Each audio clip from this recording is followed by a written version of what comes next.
48 missing classified documents. However, that fact, revealed today in a newer, more detailed inventory from the search of Mar-a-Lago, certainly does raise questions. Questions, for example, about how material marked classified was stored and kept track of at the former president's resort, if at all. Questions about why the material marked classified that was found had been intermingled with press clippings, clothing, and other knickknacks. Questions about what the former president was doing with some 11,000 non-classified documents that this new inventory says were recovered. Federal District Judge Eileen Cannon released the catalog as she prepares to rule on the former president's push for a court-appointed special master to review the seized material, which today on Fox, former Attorney General William Barr called, quote, a waste of time and, quote, a red herring. He also said loud and clear that his old boss brought this on himself by taking what did not belong to him, refusing to give it back, and, he seemed to suggest, perhaps obstructing justice with his legal team deceiving investigators.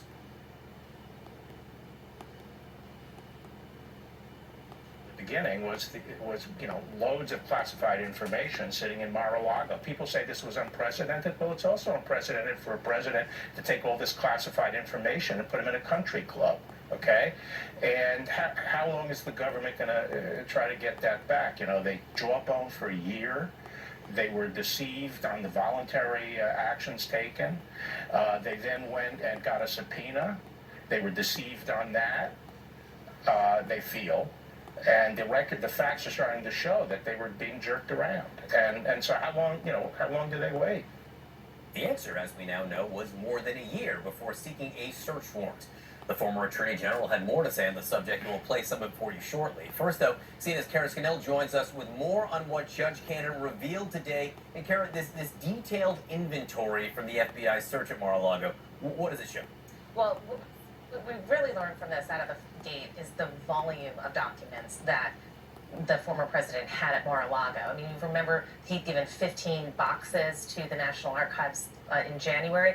This is now 37 containers or boxes, and what we're learning is in them is a lot of information. Some of it classified, some of it not classified. Just going to run through some of this because the numbers are really interesting.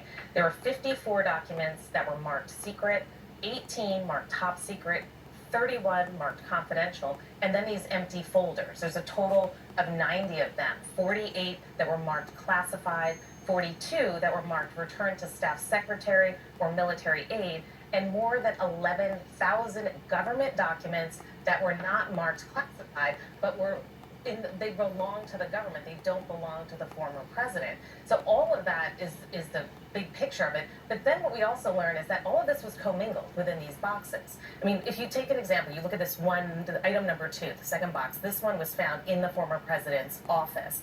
And within that, there are 99 newspaper magazine clippings dating from 2017 to 2018.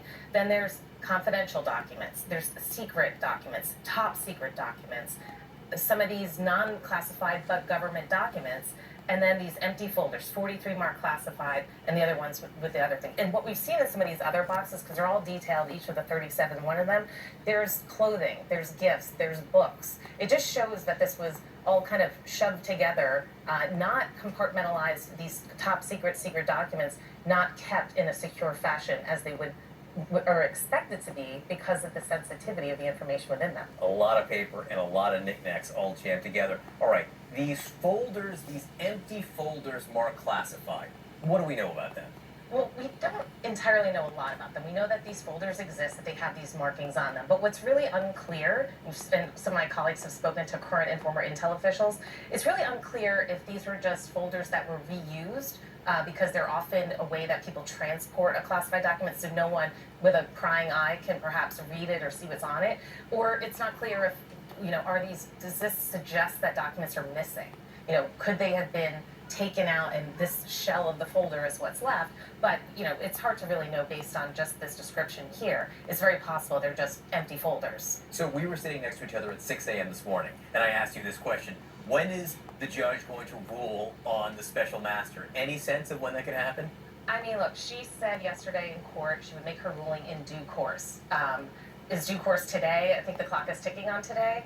I think given that there's not precedent for this kind of decision of a special master, particularly involving a review of executive privilege, it's something that she's going to, want to take her time on, I would suspect. And although she's had a lot of time to think about this and has had a lot of input from both sides, it's possible there could be an appeal here. We don't know, depending on how she describes it, what the terms are going to be, how both sides will react to it. So I'm sure there's going to be a lot of care being taken into this.